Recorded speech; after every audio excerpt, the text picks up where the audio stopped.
I'm Sharon Bailey. I am a clinical social worker.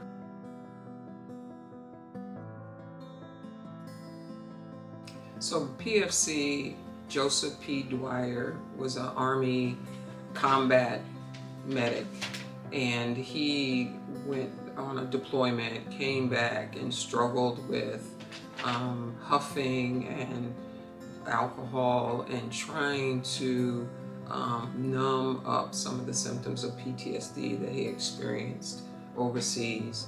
And when he came back home, he really struggled, and at some point was overcome by his huffing. And so the family, he's from Long Island, and his family and some senators at the time really wanted to highlight or intervene in the lives of veterans that come back home and they struggle alone. And they wanted to have a peer support program that would connect veterans with veterans that are in the community, that are transitioning out of the military. And so that's how the PFC Dwyer program came about. And so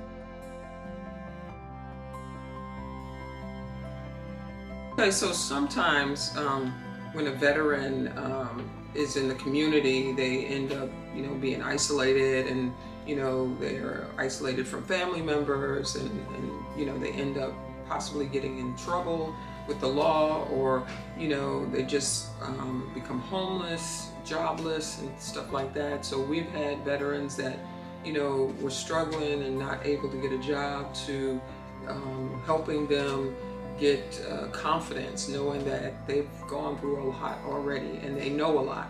But how do we translate that into the civilian sector? We help them write resumes for the USA jobs, the federal job application process. We've also helped veterans who begin to be isolated. One in particular, we know that he had lost his wife a few years ago, and one of our coordinators had been talking to him, on and off for 5 years. And so during the pandemic, he decided to call in for one of our wellness meetings, and he's been plugged in ever since. And and he'll tell you, this was my lifesaver. We've had veterans who was suicidal, and we talked to them and got them into treatment or to the right people, and now they're doing well.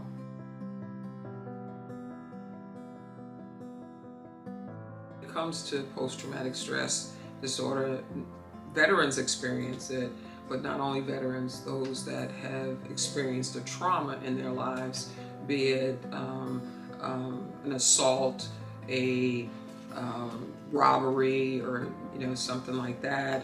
For veterans, it could just be combat, losing other service members. We call them brothers and sisters in arms, and reliving that experience over and over again, not being able to rid ourselves of that memory.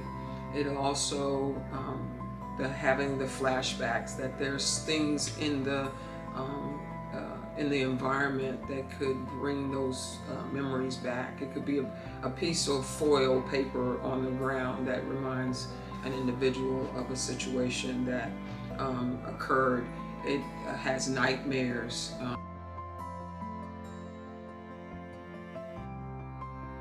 We know that the program works.